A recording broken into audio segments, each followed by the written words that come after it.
Hi everyone, welcome back to my channel. Today we have Purvil here with us, who has recently been placed at Bain and Company as a part of his campus placements at VIT. He is here to share his interview experience with us today. But before we talk to him, let's just look at the eligibility criteria for this company. So students from all BTech branches with a CGPA of 6 or a 60% in 10th and 12th and a minimum of 60% or a 6 CGPA in the pursuing degree with no standing arrears were eligible. Now let's talk to Purvil. Hi Purvil, welcome to my channel and congratulations on your placement. Yeah, thank you, Jishnu. Thank you so much. So would you like to introduce yourself first? Yeah, sure. So, my name is Purvil Gia. I'm studying in VIT Vellore. I'm in fourth year, and I got placed in Bain and Company in Gurgaon as an analyst role, and I'll be joining. It is an internship role, so I'll be interning from Jan to June, and then after that, based on my performance, they'll convert to full time. Okay. Thank you so much. You can now tell us about the placement process, how many rounds were there and what they comprised of. Okay. So there were basically 5 rounds in Bain. Okay. The round 1 was resume shortlisting. Round 2 was aptitude test. Okay. Round 3 was guesstimate interview, and Okay. then round 4 was case study interview. Okay. And in between that, we had a workshop between the aptitude and the interview round. So Okay. that was a non-eliminating round. Okay. Yeah. So let me just give you a few numbers so that people understand the ratio. Right. So in VIT, around 2,200 students applied for Bain. They filled the form. Okay. After round 1, which was resume shortlisting, around 543 resumes got shortlisted. Okay. After that, there was aptitude round. So 543 students gave the exam, and around 119 students got shortlisted after that. Okay. And after that, the interviews, both the interviews were eliminating. They happened in one day, so there was not a clear list as to who got cleared the round 1. But yeah, Bain hired 23 students. So out of 119, Bain gave offer to 23 students at the end. Okay. So yeah, that was the ratio in VIT.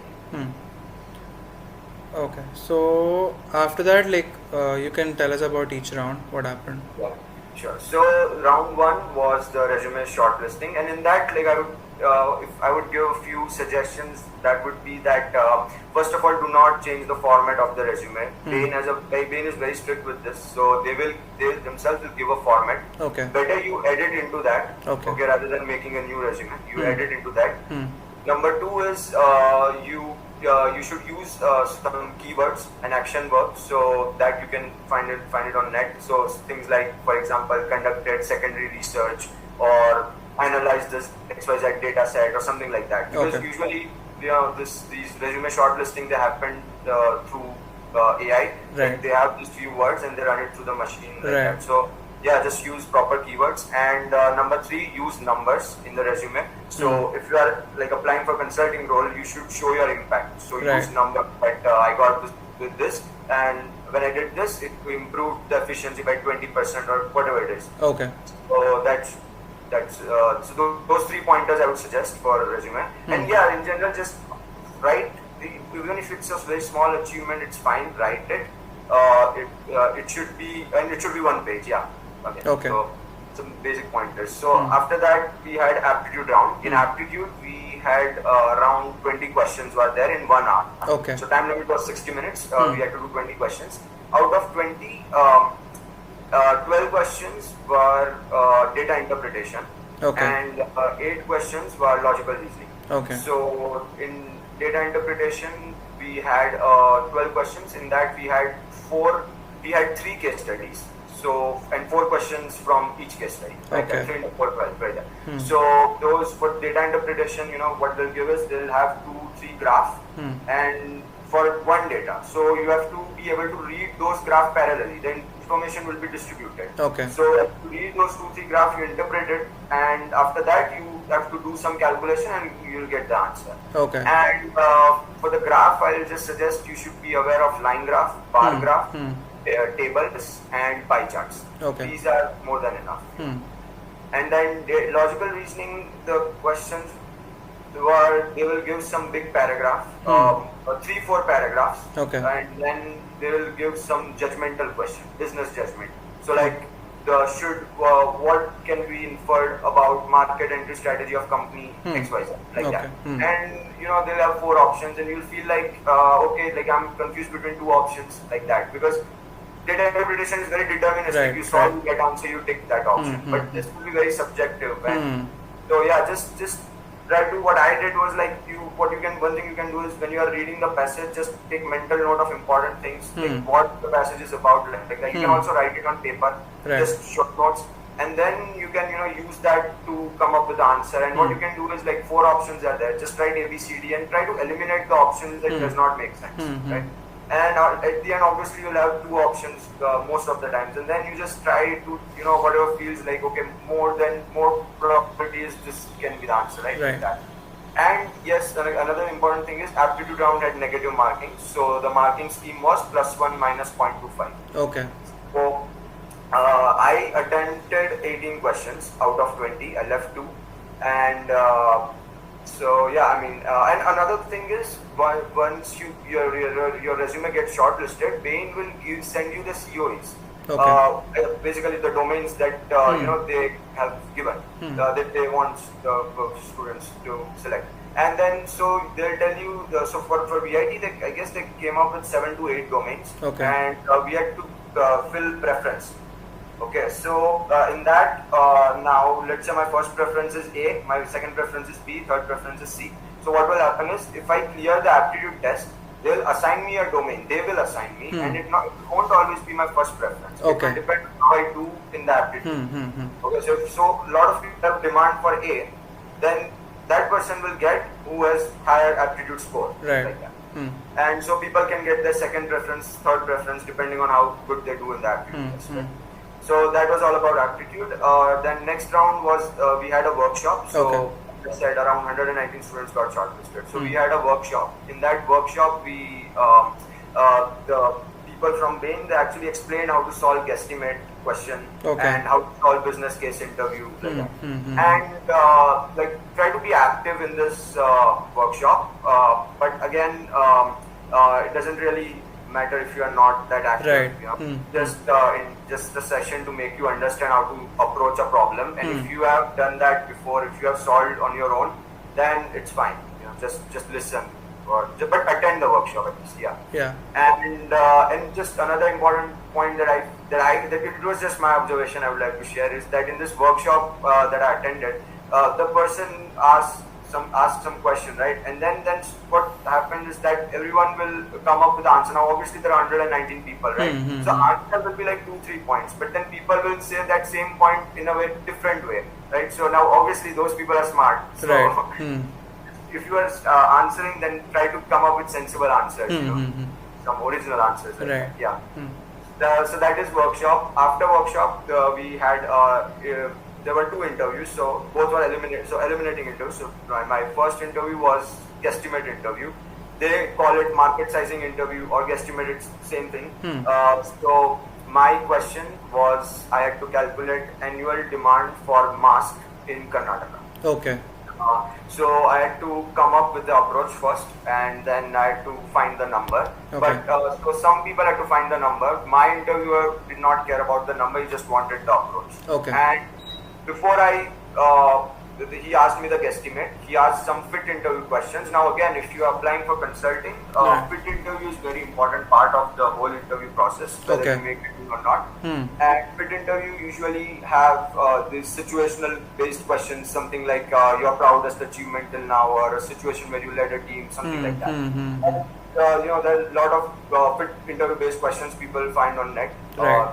I did that only, so that's enough. And so in my first interview, he started by he told me about himself. He explained what like his background and all, and then he told me about. Then he asked me a few fit interview based questions, some from my resume.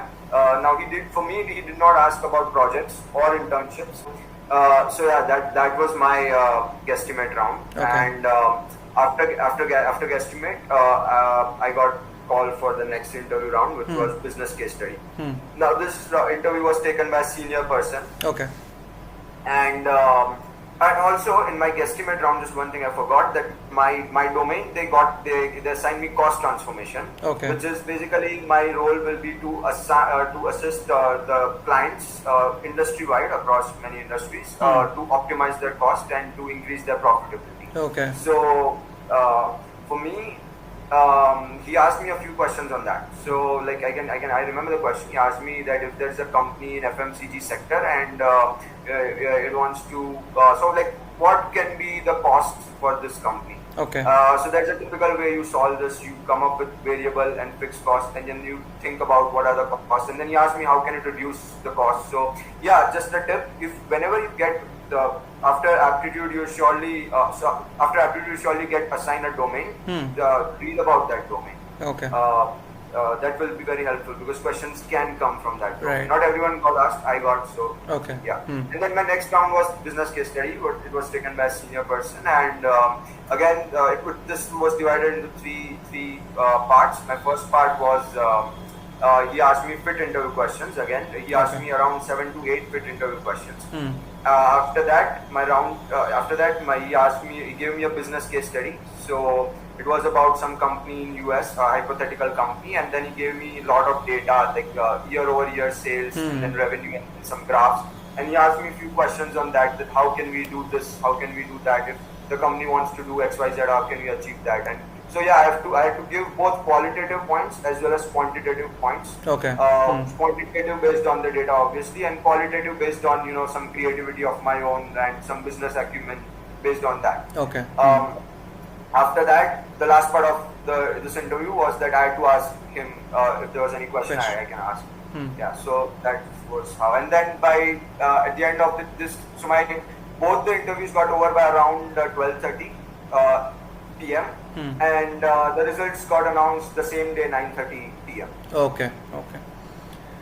Okay, that's great. Thanks for sharing your experience. And do you have any suggestions specific to Bain or anything in general? Yeah, so specific to Bain, I would say, consulting preparation is very different. That's what I found when I was doing it. Right. And it is like proper, because a lot of non-tech companies come to campus, but consulting is actually different. Right. Because no company asks business case studies and all this, right? So just a basic tip for specific to Bain or any consulting in general, what is you solve guesstimates, solve 15 to 20 guesstimates, that's more than enough. That's what I did. Okay. And once you solve 15 to 20 guesstimates, you yourself will come up with a framework and a generalized approach to solve any guesstimate. Right. So just write that down, whatever your approach is, and just apply it in questions. And for business case studies, just read,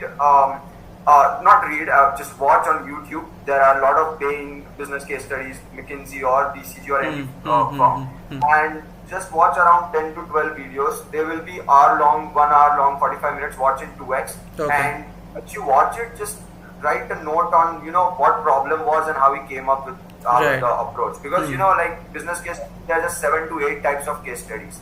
Some market launching will be there, product launch, revenue increase, profitability, merger, acquisitions, all this. So once you watch, now you come up with some generalized frameworks again, and then that only you have to apply. You have to then just cater the solution based on what business it is, just personalize it, and so that it feels like it's about this business.